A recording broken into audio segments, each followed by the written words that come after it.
মার্কিন president Donald Trump নানাভাবে ইরানকে হুমকি ধামকি দিলেও সরাসরি যুদ্ধে জড়িত হওয়ার কোনো ইঙ্গিত এখনো দেননি। তার প্রশাসন ও দলের লোকদের বেশিরভাগই মধ্যপ্রাচ্যে আমেরিকার আরেকটি যুদ্ধে জড়ানোর বিরোধিতা করছেন, যদিও ট্রাম্প ইসরায়েলকে সব ধরনের সহযোগিতা দেওয়ার অঙ্গীকার করেছেন। তিনি ইরানের নিঃশর্ত আত্মসমর্পণ দাবি করে সোশ্যাল মিডিয়ায় পোস্ট দিয়েছেন। ইরান ইসরায়েল যুদ্ধে আমেরিকান অস্ত্রের শ্রেষ্ঠত্বের গুণগানই গেয়েছেন তিনি। এ পরিস্থিতিতে সাধারণ আমেরিকানরা কি ভাবছেন, এ নিয়ে সম্প্রতি পরিচালিত একটি মতামত জরিপ নিয়ে প্রতিবেদন করেছে আল জাজিরা। সমীক্ষায় দেখা গেছে আমেরিকানরা ইসরায়েল ইরান সংঘাতে যুক্তরাষ্ট্রের সামরিকভাবে জড়িত হওয়ার বিরোধিতা করছেন। মার্কিন জরিপ সংস্থা ইউগভ পরিচালিত সমীক্ষায় দেখা গেছে জরিপে অংশ নেওয়া প্রায় 60% আমেরিকানরা মনে করেন মার্কিন সামরিক বাহিনীর চলমান সংঘাতে জড়িত হওয়া উচিত নয়। মাত্র 16% মার্কিন জড়িত থাকার পক্ষে, যেখানে 24% বলেছেন কি করা উচিত এ বিষয়ে তারা নিশ্চিত নন।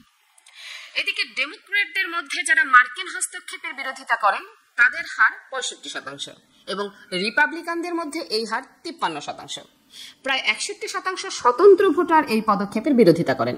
সমীক্ষায় আরও দেখা গেছে অর্ধেক আমেরিকান ইরানকে মার্কিন যুক্তরাষ্ট্রের শত্রু হিসেবে দেখেন, যেখানে 25% মনে করেন ইরান বন্ধুত্বপূর্ণ নয়। সঙ্গে থাকার জন্য ধন্যবাদ।